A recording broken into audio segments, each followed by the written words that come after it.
My name is Clara Dixon, and in Fargo, North Dakota, I built a sustainable fashion brand. By 32, I believed I had created a life worth being proud of. A growing business, a loving husband, and a family I tried to keep close, despite having lost my mother young. I even let them live in the house she'd left me, hoping it might make us feel whole again. But I was wrong. It all fell apart when I discovered my husband had betrayed me with my own sister, my father's daughter from his second marriage. Together they had a child, and my parents demanded that I pay to support that baby, as if their deceit were somehow my responsibility to bear. In a packed courtroom, my sister held my husband's hand, her voice dripping with arrogance. "The court will side with us," she declared. "She's just bitter and alone." Behind her stood my parents, their expressions smug, as though I owed them for their lies. They believed they could corner me into submission, insisting the child was my burden because we were family. What they didn't know was that I had already uncovered their scheme, not just to steal my company, but to take the house my mother had left me. Every word they spoke was calculated, every act of kindness a performance. I stood firm, my heart pounding, and smiled.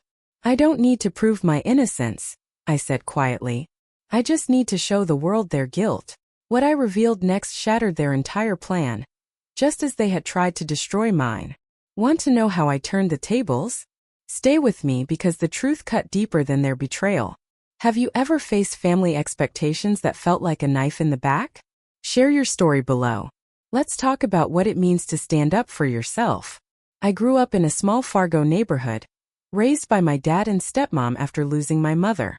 Her name was Helen Dixon, a designer whose sketches filled my earliest memories. She was gone too soon, leaving behind a void and a handful of cherished keepsakes. My father, Ronald Dixon, moved on quickly, soon marrying Yvonne Perry. Not long after, their daughter, my half-sister Bridget Walsh, arrived. A wailing bundle that changed our home forever. From the start, it was clear where Yvonne's affection lay. She adored Bridget, while Ronald followed her lead, leaving me feeling like a guest in my own house. As a young girl, I was often tasked with caring for Bridget, her small hands always reaching for something.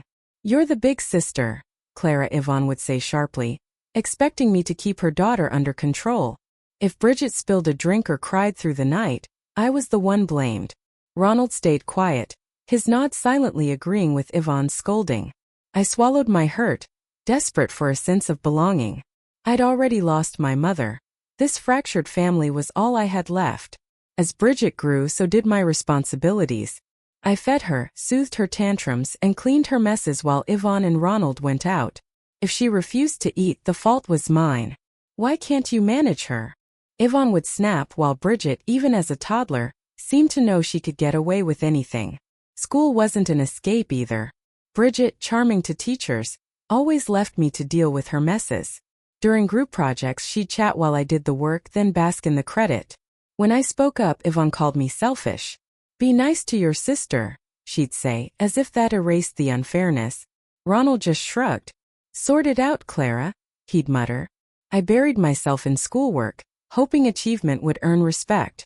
But the sting of their favoritism never faded. The worst came later in childhood.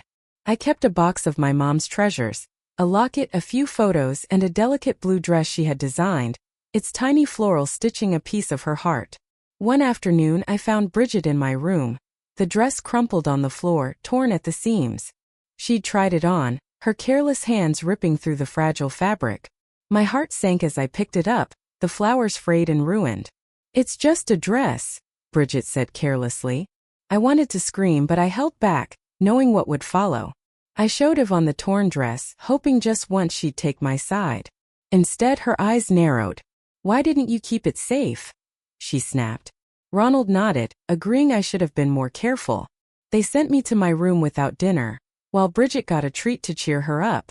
I sat alone, clutching the shredded fabric, tears burning my cheeks. That dress was my mother's dream made tangible, and they treated it like garbage. Worse, they treated me as if I didn't matter. That night, something shifted. I saw their behavior for what it was, not just unfair but deliberate. Yvonne and Ronald pushed me aside, elevating Bridget above me. I noticed their hushed conversations when I left the room, their watchful glances whenever my mother's house was mentioned.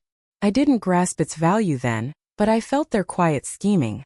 I told myself I was imagining it, that family couldn't be so cold, but the doubt stayed. As time passed, I stopped seeking their approval.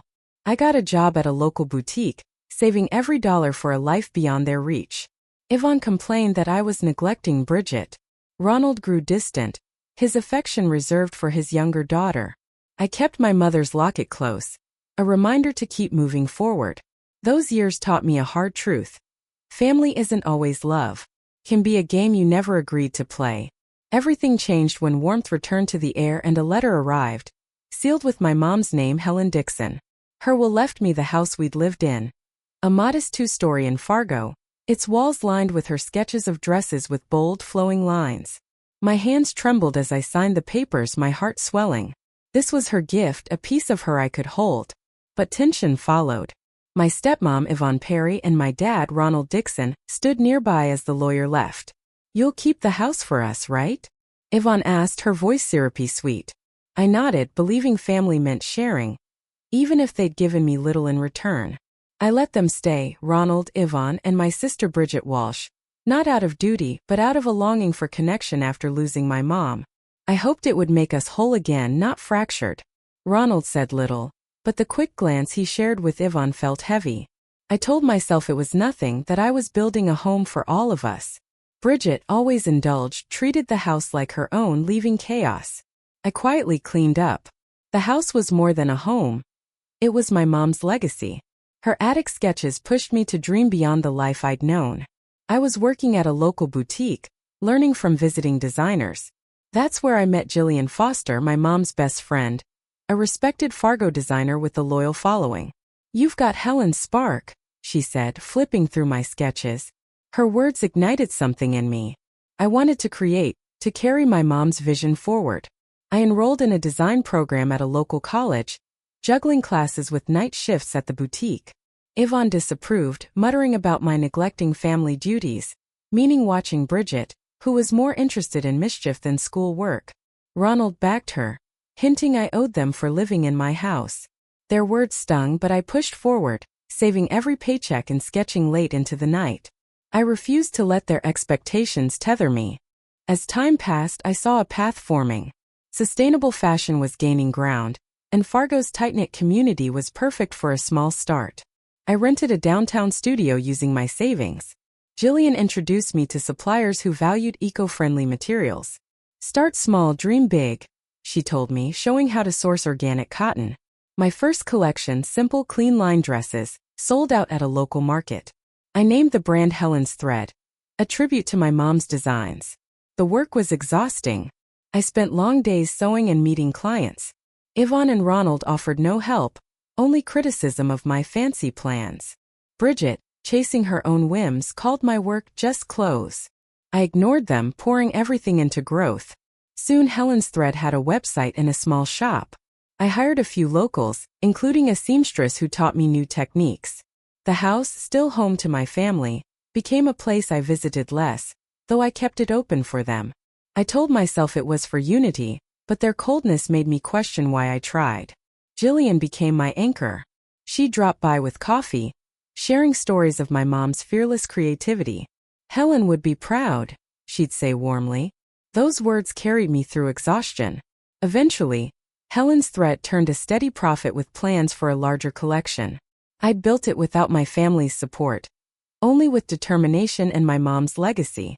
Keeping them in her house was my last effort to hold us together, but their whispers about it, and Bridget's uninvited visits to my shop, felt off. I was too focused on my dreams to see the signs. Then I met someone who seemed to change everything. Years later, I met Nathan Brooks at a community event. Helen's Thread was thriving in Fargo, and I was speaking at a business fair about sustainable fashion. Nathan, a local accountant with an easy smile, approached me afterward, asking thoughtful questions about my finances. His interest felt genuine, his charm effortless. We began dating, and for the first time I felt truly seen. He laughed at my late-night sewing stories and didn't flinch when I mentioned my mom's house. After a year of evening walks through Fargo's quiet streets, I married him in a simple park ceremony. My heart swelled as I said my vows, believing I'd found a partner to share both my life and legacy. As the business expanded, I needed someone to oversee the finances. Nathan's skill with numbers made him the perfect choice for CFO at Helen's Thread. "You trust me with this?" he teased while signing the contract. I smiled, brushing off a faint unease. He was my husband. His strategies streamlined our budget, trimming costs on eco-friendly packaging. The team appreciated his easygoing nature, and I felt proud, believing we were building something lasting together. But my stepmother, Yvonne Perry, had other plans. One night at home, she cornered me. "Hire Bridget," she insisted. "She studied marketing, and she's your sister." Bridget Walsh had never cared about my work, often mocking it as just clothes. But Yvonne pushed, saying the job would bring us closer. My dad, Ronald Dixon, nodded in quiet agreement. Wanting peace, I gave in. Bridget joined as marketing coordinator, handling social media. Her work was sloppy, missed deadlines, careless posts. When I pointed it out, she'd shrug. "Relax, Clara. It's not a big deal," she'd say, her tone dismissive. Nathan, though, got along with her too well. I first noticed during a team meeting, their shared glances and lingering laughs. My stomach twisted, but I dismissed it as paranoia. After years of mistrust within my family, I didn't want to doubt my husband. Yet the signs multiplied. Bridget lingered in Nathan's office, their talk stretching late. Once I found them huddled over his laptop, her hand brushing his arm. "Just planning posts," Nathan said quickly, his smile a little too practiced. Bridget tossed her hair and left. My chest tightened, but I clung to trust. Yvonne's visits to the shop became frequent, showering Bridget with praise while ignoring the rest of the team. "She's a star," she'd say, glancing toward Nathan. My father sometimes tagged along, discussing numbers with him in hushed tones. I tried to focus on our spring collection. Orders were pouring in, but the tension gnawed at me. Nathan stayed late, blaming budgets. Bridget posted selfies from the shop, acting as if she ran it. I caught them whispering in the break room, stopping the moment I walked in. "What's up?" I'd ask, forcing a grin. "Just work," Nathan would reply, avoiding my eyes. I confided in Jillian Foster, my mom's old friend. "Am I imagining things?" I asked, describing their closeness. She frowned, stirring her coffee. "Trust your instincts, Clara," she said. "Your mom always watched for what wasn't said." Her words lingered, but I pushed them aside. I didn't want to believe my husband and sister could betray me. My business, my marriage, my mom's house.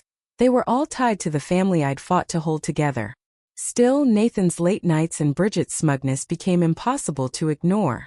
I overheard her on the phone once, laughing about keeping things in the family. My blood ran cold, though I had no proof, just a mounting dread. One late night, Tessa flagged a strange expense in our books. She was my trusted accountant at Helen's Thread, her sharp eye catching what I'd overlooked. "Clara, this doesn't add up," she said, pointing to a string of payments labeled consulting fees, to a company called BW Designs. My stomach twisted. Nathan, my husband and CFO, handled all our finances, and I trusted him completely. I thanked Tessa, my voice steady despite the unease creeping in. Something was off and I couldn't ignore it anymore. I stayed late at the shop, combing through the financial records. The payments to BW Designs were small but frequent, buried among routine expenses. They weren't connected to any supplier I recognized, and Nathan had never mentioned them. My fingers hovered over the keyboard as I debated confronting him. Instead, I went to Derek, our IT specialist, who'd been with Helen's Thread since the beginning. "Can you check the server for anything tied to BW Designs?" I asked, keeping my tone casual. Derek nodded, curious but discreet. "Give me a day," he said, already typing. The next evening, Derek called me into his office. His face was grim as he handed me a stack of printed emails. "You need to see this," he said. My heart pounded as I scanned the first page. The emails were between Nathan and my sister, Bridget Walsh, and their words were chillingly clear. They'd been planning to siphon funds from Helen's Thread to start BW Designs, a rival fashion brand. "We'll take her market share," Nathan wrote. "She's too busy to notice." Bridget's reply was smug. "She'll never suspect us." My hands trembled, the betrayal cutting deeper with every line. But it wasn't just about money. The emails revealed more. A trail of intimate messages, late-night meetings, and coded references to rendezvous at a Fargo hotel. "The house will be ours soon," Bridget had written. "Yvonne's pushing her to crack." My blood ran cold. They weren't only stealing my company. They were after my mom's house, the one I'd let my dad, Ronald Dixon, Yvonne Perry, and Bridget live in. The pieces finally fit. Yvonne's insistence on hiring Bridget, Nathan's late nights, their whispers in the break room. It had all been part of their plan. I sat frozen, the words blurring through my tears. Gillian Foster's warning echoed in my mind. "Trust your instincts." I'd ignored every sign, wanting to believe in Nathan and family. But this wasn't carelessness. It was deliberate. BW Designs wasn't registered yet, but the emails mapped out their next moves. Funnel more funds, launch their brand, and force me out. One message from Nathan was blunt. "Once we have the house, she's got nothing." Bridget's reply was a knife. "She deserves it for thinking she's better than us." I called Gillian, my voice shaking as I told her everything. "What do I do?" I asked, clutching the phone. Her tone was firm. "You fight, Clara. Your mom built that house and you built this company. They don't get to take either." Her words steadied me, though the pain still burned. I'd poured everything into Helen's thread. My heart, my marriage, my hope for family, and they'd plotted behind my back. The next day, I met Derek again and asked him to trace the payments further. He found a bank account linked to BW Designs, opened in Bridget's name but funded through Nathan's approvals. The amounts were small enough to slip past casual checks, but added up to thousands. I felt sick, realizing how long they'd been draining my company. Derek hesitated, then added quietly, "There's more. They've been emailing my stepmom too." I scanned the new batch. Yvonne had been coaching Bridget, urging her to secure the house and keep Nathan in line. Ronald wasn't mentioned, but his silence in every family argument now screamed complicity. They were all in on it, or at least willing to benefit. That evening, I drove to my mom's house, the familiar porch now tainted. Yvonne greeted me with her usual fake warmth. "Here to check on us?" she asked, her smile tight. I nodded, saying nothing as my eyes swept the room. Bridget lounged on the couch, scrolling through her phone, smirking like she knew something I didn't. Nathan was out working late again. I left without a word, my mind racing. The house, my mother's legacy, was their endgame. They thought I'd fold, handed over the way I'd handed over my trust.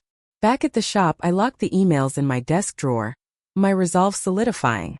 I wasn't the naive woman who'd let them live in my house, hoping for unity. I wasn't the trusting wife who'd ignored the signs. I began documenting everything, the transfers, the messages, the accounts.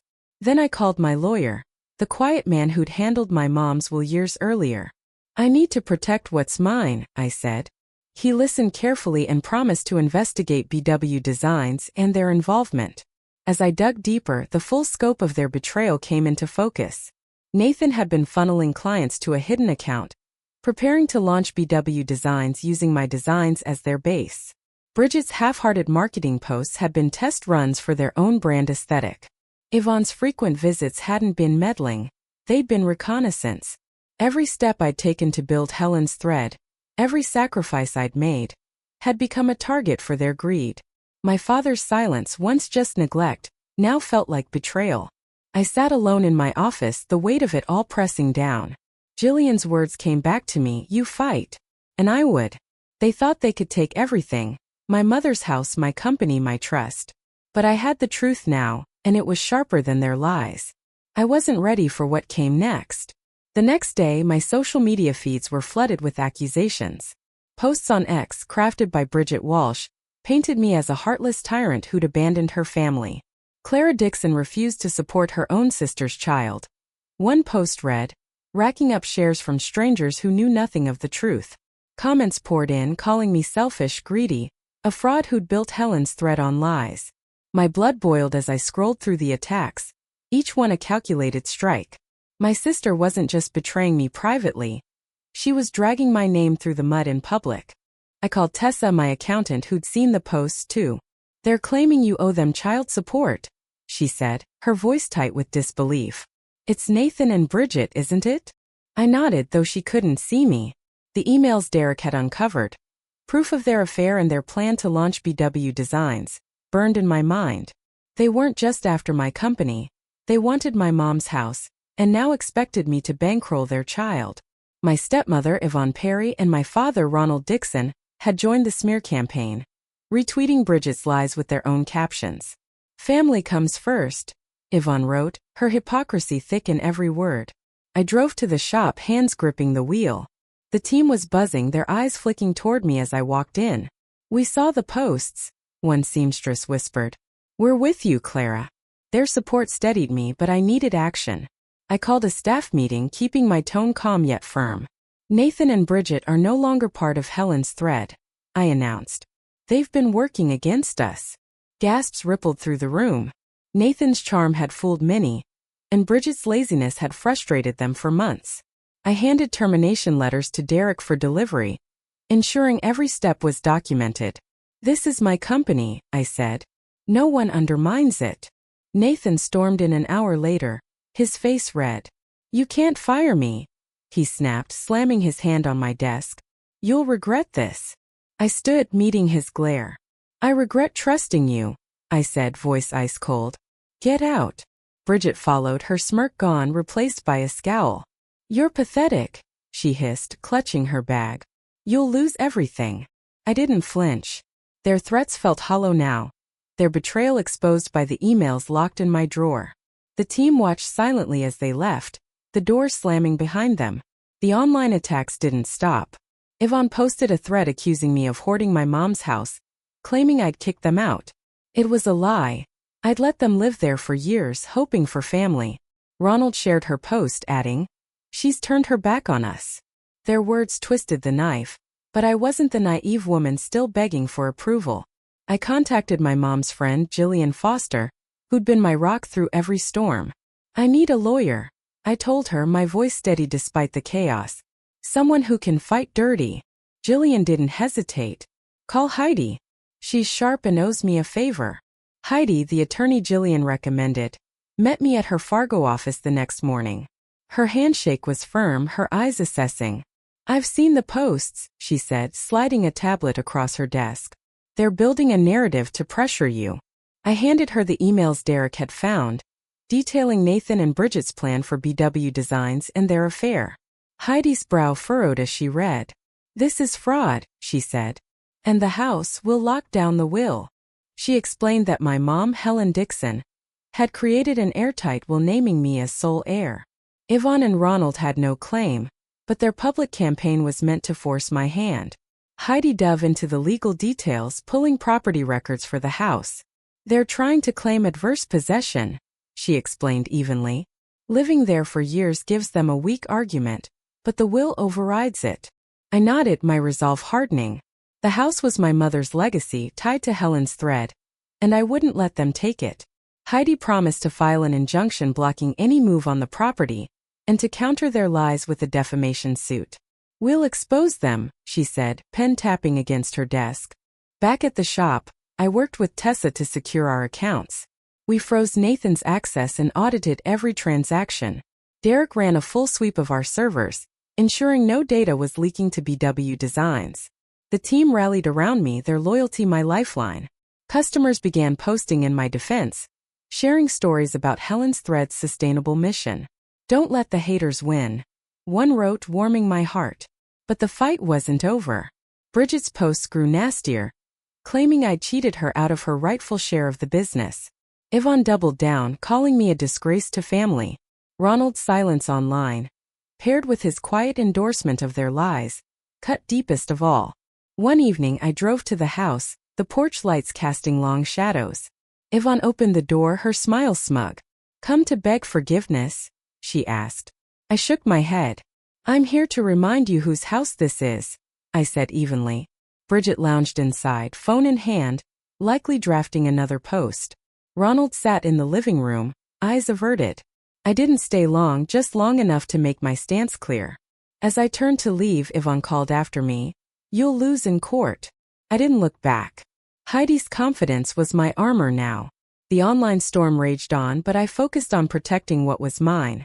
Heidi prepared a public statement refuting their claims without revealing the emails. Those were for court, she said.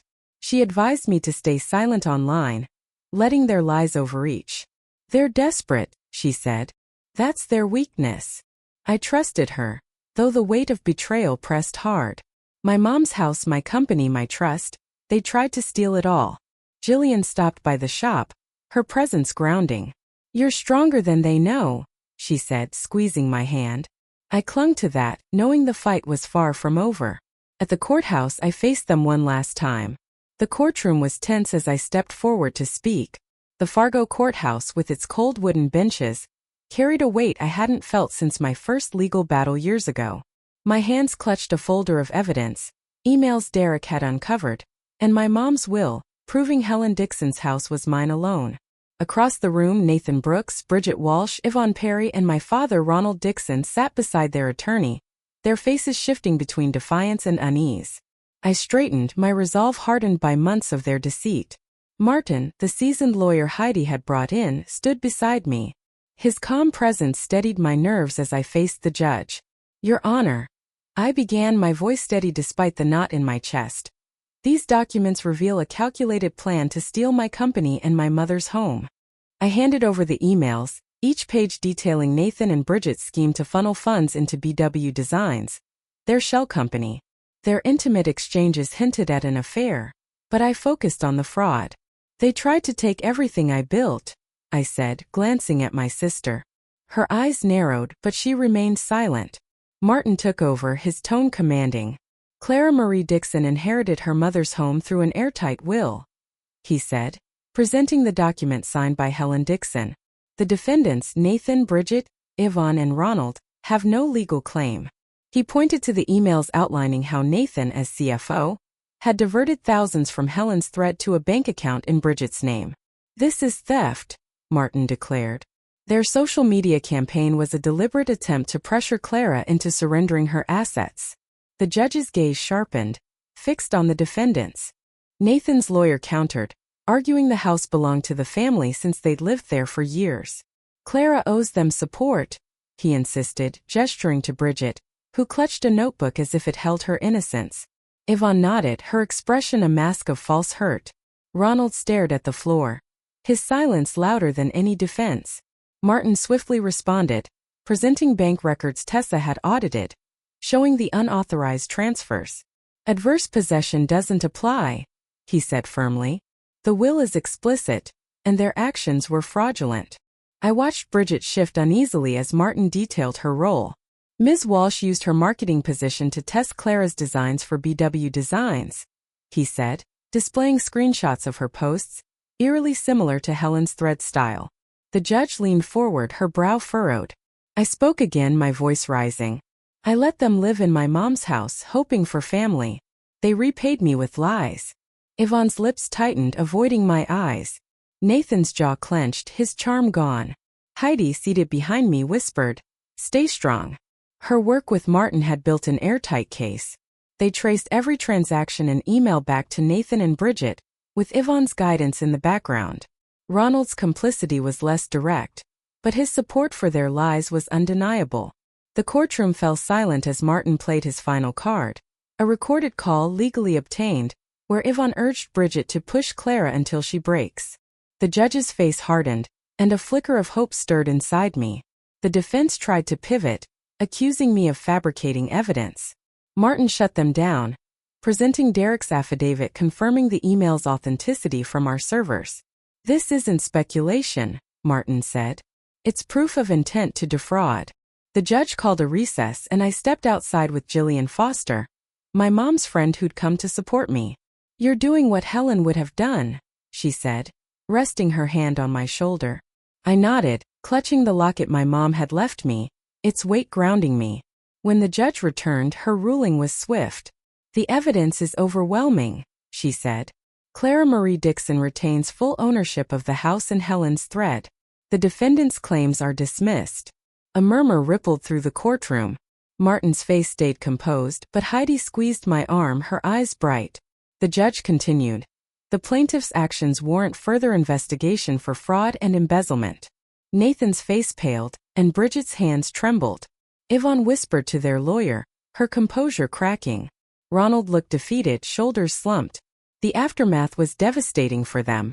The judge ordered a freeze on Nathan and Bridget's accounts, pending a criminal investigation into BW Designs. Their attempt to launch a rival brand collapsed as suppliers, alerted by the case, cut ties. Yvonne and Ronald were evicted from my mom's house, their belongings packed under court supervision.